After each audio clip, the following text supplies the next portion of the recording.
It's back to school time, and there has been a growing debate over the past few years, really, about curriculum and also about topics related to transgenderism. In the LA area, we've seen protests that end up in some threatening action, sometimes physical violence, people throwing things.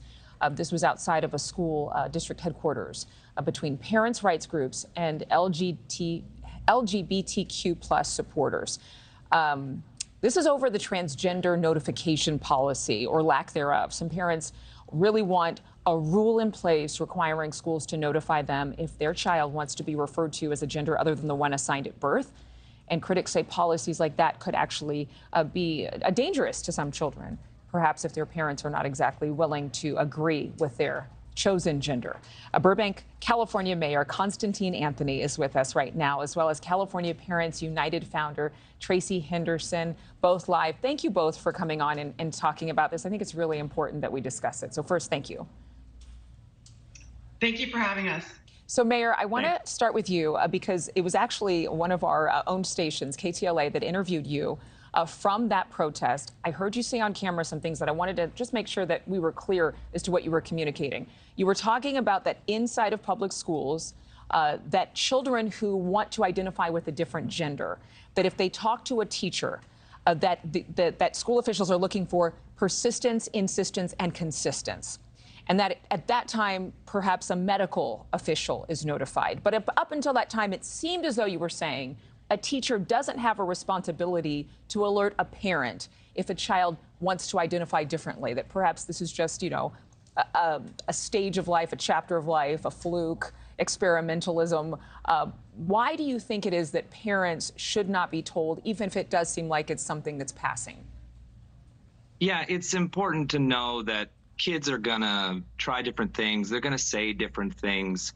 And if we create policy with hard and fast rules where teachers immediately have to notify the parents that a kid said a specific word like transgender or something like that, what you're doing is putting the onus on the teacher and creating more work for them. Look, kids are gonna think of things. They're going to experiment with their identity. They're going to, you know, try on different personas throughout their, you know, K through 12 curriculum. You got to let the kids be kids. And then at a certain point, if the teacher sees that there's something important, they'll work with the child, they'll work with the school counselor, and eventually definitely get the parents involved. I think the biggest conflict between these two groups is how soon. One group says immediately, and the other group says, well, why don't you let the teacher figure it out? Maybe it's a day or two, maybe it's a week. And I don't know why there's such a huge uproar and a giant amount of protests over what essentially boils down to a few days of notification. Tracy, I want to let you respond. I saw you smiling while the mayor was speaking, and just based on what we've heard from some of the other parents, I would imagine that part of the issue is the fact that a child's identity is something that a lot of parents believe should be a nonpartisan issue, that this is a family concern, and that your identity is certainly something that a mom and dad would want to know about. Yeah, I think the problem with the mayor's position, honestly, while I appreciate his passion, is that for a school to participate in pronouns and gender identity, it means they're actually participating in social transitioning. And the problem here is that gender identity is actually a mental condition. It's in the DSM-5, it's called gender dysphoria, and it should alert school officials, it should alert parents to the concern that this child may be heading down a path towards medical mutilation. And frankly, as a mom, I want to know what's going on with my child. I love my child the best in the entire world. The government should not be co-parenting with me. And that's it. We just want to know what's going on.